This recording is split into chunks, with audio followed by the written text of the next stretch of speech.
Pablo Escobar world का पहला ऐसा क्रिमिनल जो कि दुनिया का 7वां सबसे अमीर इंसान था। ये बंदा इतना अमीर था कि हर साल 50,000 करोड़ तो बस चूहे कुतर जाते थे। इसके पास खुद का एक जू था। इसके पास 140 प्लेन्स, 32 यॉट्स, सबमरीन्स और 300 से ज्यादा घर थे। पर बचपन में ये इतना गरीब था कि पैसों की कमी की वजह से इसे स्कूल से निकाल दिया गया था। तो सवाल ये उठता है कि आखिर कैसे ये गरीब बच्चा किंग ऑफ कोकेन बन गया। पाब्लो एमिलियो एस्कोबार गेविरिया का जन्म हुआ था रियो नेग्रो में, जो कि कोलंबिया का एक बहुत छोटा सा शहर है। पाब्लो के पापा एक किसान थे और पाब्लो की मम्मा एक school teacher. Pablo lower middle class family से बिलोंग करता था, तो उसके घर में पैसों की हमेशा कमी ही रहती थी। पर ये बात पाब्लो को अच्छे से पता थी, तो इसलिए पाब्लो ने बचपन में ही अपने दोस्तों के सामने कसम खाई कि यहाँ तो मैं 22 साल तक मिलियनेयर बन जाऊंगा, यहाँ तो मैं अपने आप को गोली मार दूंगा। तो इसलिए पाब्लो ने सोचा कि वो बड़े होके क्रिमिनल लॉयर बनेगा और फिर बाद में कोलंबिया का प्रेसिडेंट। पर स्कूल की फीस ना भरने के चलते पाब्लो को 16 साल की उम्र में ही स्कूल से निकाल दिया जाता है। पैसे की तलाश में पाब्लो अपना पहला धंधा शुरू करता है, एकेडमिक फ्रॉड का। इसमें ये बच्चों को फेक डिप्लोमास और फेक रिपोर्ट कार्ड्स प्रोवाइड करता था। ऐसे ही पाब्लो ने शुरू में बहुत सारे छोटे मोटे इलीगल धंधे किए, पर पाब्लो को जल्द ही समझ आ गया कि ऐसे छोटे मोटे इलीगल बिजनेसेस से उसका वो 22 साल में मिलियनेयर बनने वाला कसम पूरी नहीं हो पाएगी। पाब्लो और ज्यादा इलीगल बिजनेसेस में घुसता गया। उसने शुरू में तो गाड़ियां चुराना स्टार्ट किया। वो एक कार डीलरशिप के एम्प्लॉय को घूस देता था और बदले में वो एम्प्लॉय पाब्लो को गाड़ियों की डुप्लीकेट चाबियां देता था और साथ ही साथ गाड़ियों के ओनर के घर के एड्रेस बताता था। जब पाब्लो की इसमें भी ज्यादा कमाई नहीं हो रही थी तो पाब्लो ने किडनैपिंग का धंधा शुरू किया। उसने लोकल गुंडों को हायर किया और लोगों को किडनैप करवाना स्टार्ट किया। लोगों को किडनैप करवा के वो उनकी फैमिली को ब्लैकमेल करके उनसे पैसे मांगता। कमाल की बात तो ये है कि कई बार वो पैसे मिलने के बाद भी विक्टिम को मार देता। पाब्लो इसलिए ऐसा करता ताकि मार्केट में सब उससे डर के रहें। एक बार तो उसने डिएगो एचेवेरिया, जो कि एक बहुत बड़ा अमीर इंडस्ट्रियलिस्ट था, उसे किडनैप करवाया और बदले में उस समय पर उसकी फैमिली से $50,000 मांगे और उसकी फैमिली से पैसे मिलने के बावजूद भी उसने डिएगो को मार दिया। मतलब तुम समझ रहे हो, पाब्लो पैसे को नंबर 1 पे रखता था। पैसा इसके लिए भगवान था। ये पैसे के लिए किसी भी हद तक जा सकता था। पाब्लो एक दिन ऐसी नॉर्मल गाड़ी चुरा रहा था और पुलिस ने उसे पकड़ लिया और अरेस्ट कर लिया। उसे कुछ महीनों के लिए ला लडेरा प्रिजन में डाल दिया गया। पर पाब्लो ने इसे भी एक अपॉर्चुनिटी की तरह देखा। जेल में उसने स्मगलर्स और क्रिमिनल्स के साथ दोस्ती करी और हाई लेवल ट्रैफिकिंग और स्मगलिंग के बिजनेस के बारे में समझा। उसने समझा कैसे अनटैक्स सिगरेट्स, अल्कोहल, इन सब चीजों को बॉर्डर के आर पार कैसे कराया जाता है, बड़े बड़े पुलिस गार्ड्स को घूस कैसे देनी है। जैसे ही पाब्लो जेल के बाहर निकला, जो भी उसने स्मगलिंग वगैरह के बारे में सीखा था सब यूज में डाल दिया और अपने कजन के साथ सिगरेट्स, इलेक्ट्रॉनिक्स और मैरिजुआना को बड़ी तादाद में बॉर्डर्स के आर पार करना स्टार्ट करा। एस्कोबार ने ट्राई किया कि वो मैरिजुआना को यूएस तक एक्सपोर्ट करे, पर उसके सामने बहुत सारी प्रॉब्लम्स आ गई। मैरिजुआना प्रॉफिटेबल तो बहुत था, पर वो बहुत ज्यादा भारी था, जिसकी वजह से मैरिजुआना को इधर उधर ट्रांसपोर्ट करने में बड़ी दिक्कतें आती थी। मैरिजुआना में स्मेल भी बहुत थी, जिसकी वजह से स्निफर डॉग्स मैरिजुआना की स्मगलिंग को पकड़ लेते थे। इसलिए पाब्लो को रियलाइज हुआ कि मैरिजुआना को यूएस तक पहुंचाने का रिस्क तो बहुत है, पर रिवॉर्ड कुछ भी नहीं। तो पाब्लो ने एक ऐसा ड्रग ढूंढना स्टार्ट कर दिया जो कि बहुत हल्का हो, स्मेली भी ना हो और उसे बेच के प्रॉफिट बहुत सारा हो। फिर पाब्लो की नजर पड़ी एक ऐसे ड्रग पे जिससे उसकी पूरी लाइफ बदलने वाली थी, कोकेन।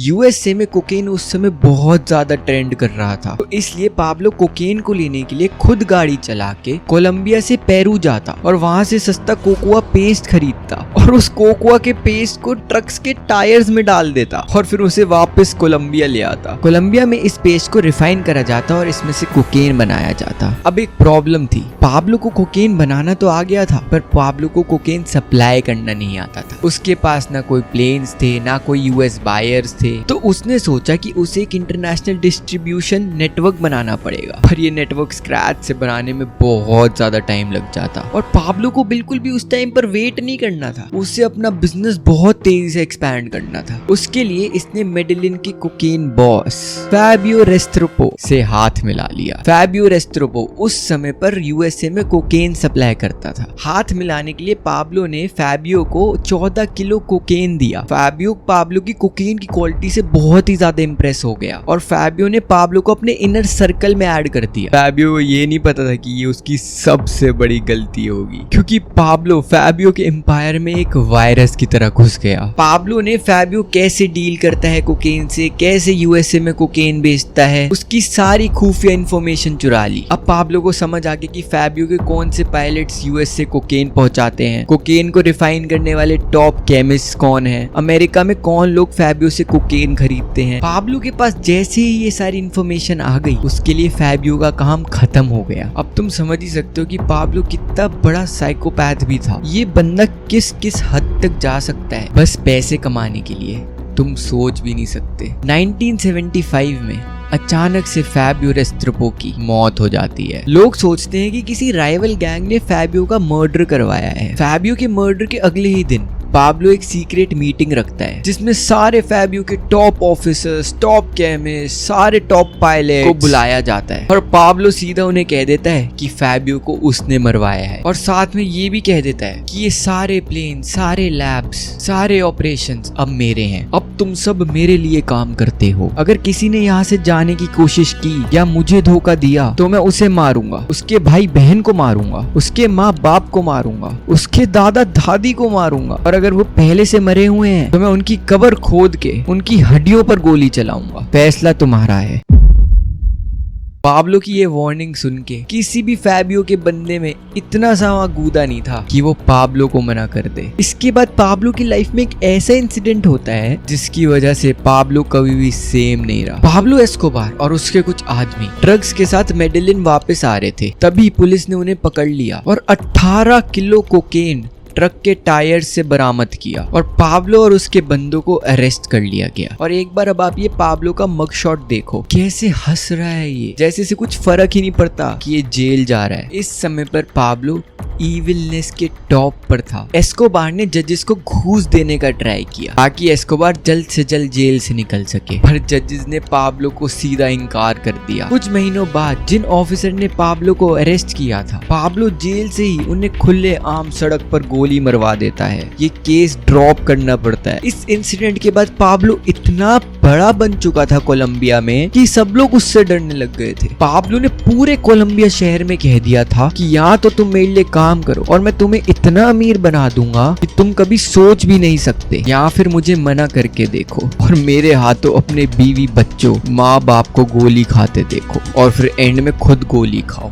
तुम सोच रहे हो कोई बंदा ऐसे खुलेआम कोलंबिया में ये बोल रहा है, गवर्नमेंट कुछ नहीं कर पा रही, कोई कुछ नहीं कर पा रहा, सब उससे डरे हुए हैं। अब पाब्लो फाइनली जेल से बाहर निकल चुका था और पाब्लो को ये रियलाइज होता है कि अगर उसे भारी तादाद में यूएसए में कोकेन पहुंचाना है तो उसे लोकल दुश्मनों से लड़ने की कोई जरूरत नहीं, उनके साथ बल्कि हाथ मिलाने की जरूरत है। और यहीं से द फेमस मेडेलिन कार्टेल की शुरुआत होती है। इसमें था पाब्लो एस्कोबार जो कि इस पूरे कार्टेल का लीडर था। नेक्स्ट थे द ओचुआ ब्रदर्स। ये वेल्दी अपर क्लास कोलंबियंस थे जिनके बहुत अच्छे पॉलिटिकल कनेक्शंस थे और इनका काम था कार्टेल के लिए मैसिव फंडिंग लाना। अगला बंदा था एल मेक्सिकानो जो कि कार्टेल की मिलिट्री और सिक्योरिटी को ऑपरेट करता था। Last and the most important बंदा कार्लोस लेदर। ये एक ऐसा विजनरी था जिसने आगे चल के पूरे कोकेन बिजनेस को पूरी तरह से रेवोल्यूशनाइज कर दिया। कार्लोस लेदर के आने से पहले पाब्लो यूएसए कोकेन म्यूल्स के थ्रू पहुंचाता था, जिसमें लोग कॉन्डम्स के अंदर ड्रग्स भरते हैं और उसको सॉलो कर जाते हैं ताकि कहीं पर भी स्कैनिंग में वो कोकेन ना दिखे। कार्लोस लेदर ने पाब्लो को समझाया कि कुछ बड़ा सोच मेरे भाई, इससे तो तू बहुत कम तादाद में यूएसए में कोकेन पहुंचाएगा। तो कार्लोस लेदर ने पाब्लो को एक पूरे प्राइवेट प्लेन्स का काफिला ही खरीदवा दिया। पर मेन प्रॉब्लम ये थी कि उन प्लेन्स की मदद से कोकेन को यूएसए कैसे पहुंचाया जाए। तो इसलिए कार्लोस लेदर बहामास में एक आइलैंड खरीदता है जिसका नाम था नॉर्मन के। लेदर ने बहामियन गवर्नमेंट को ढेर सारी घूस दी और बदले में वहां पर एक एयर स्ट्रिप बनवा दी और नॉर्मन्स के आइलैंड को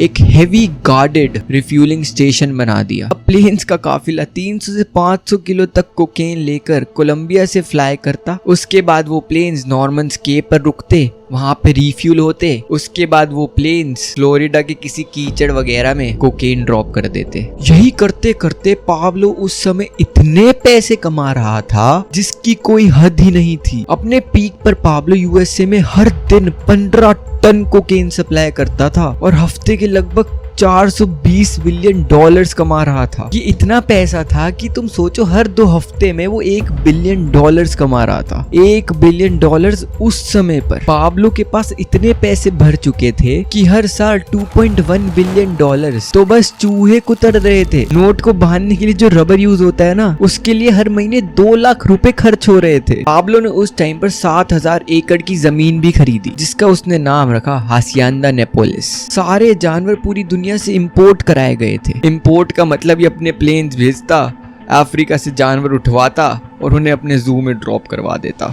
ये था इंपोर्ट का मतलब। चलो जू तो छोड़ो, इसमें एक proper runway track, lake, go kart race tracks, dinosaurs के स्टैचूज और भी कई सारी चीजें थी। ये तो बस शुरुआत थी। पाब्लो ने यहाँ पर अपने लिए एक लग्जूरियस घर बनवाया जिसमें पता ही नहीं कितनी महंगी महंगी कार्स और बाइक्स रखी हुई थी। अब आप समझ ही सकते हो कि पाब्लो कितना ज्यादा अमीर बन चुका था इस समय तक। पर यहीं से सारी दिक्कतें स्टार्ट हुई।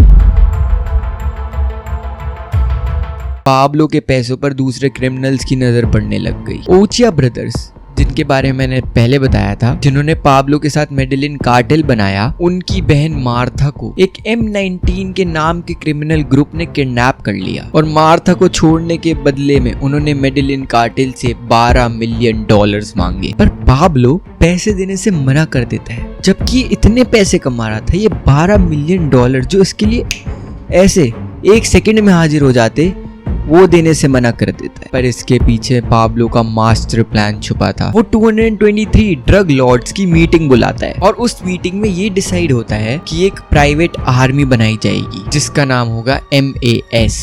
अब MAS M19 के फैमिली मेंबर्स को, उनके माँ बाप भाई बहन सबको काट पीट के पेड़ पे टंगाने लग जाता है। इसकी वजह से M19 क्रिमिनल गैंग इतनी ज्यादा डर जाती है कि वो बिना पैसे लिए मार्था को ऐसे ही छोड़ देते हैं। अब पाब्लो के पास पैसा तो था ही, पर इस इंसिडेंट ने पाब्लो के पास एक प्रॉपर प्राइवेट आर्मी बना दी थी जो कि धीरे धीरे कोलंबिया की आर्मी से भी ज्यादा स्ट्रॉन्ग हो गई। पर कोकेन यूएस से सप्लाई करने के चक्कर में अब पाब्लो यूएसए के नजरों में आ गया था। पाब्लो को जल्द से जल्द ढूंढना चाहता था और फिर उसे यूएसए की जेल में डालना चाहता था और पाब्लो इसी चीज से डरता था। इस चीज से बचने के लिए उसने डिसाइड किया कि वो कोलंबिया का प्रेसिडेंट बनेगा। अपनी इमेज अच्छी करने के लिए उसने स्लम एरियाज में एक पूरी पाब्लो एस्कोबार नाम की कॉलोनी बनाई जिसमें लोगों को 1000 फ्री घर दिए और इसी के चलते गरीबों में पाब्लो भगवान बन गया। इसी इंसिडेंट की वजह से पाब्लो कोलंबिया के पार्लियामेंट का मेंबर बन गया। अब तुम सोच सकते हो, पाब्लो के पास खुद का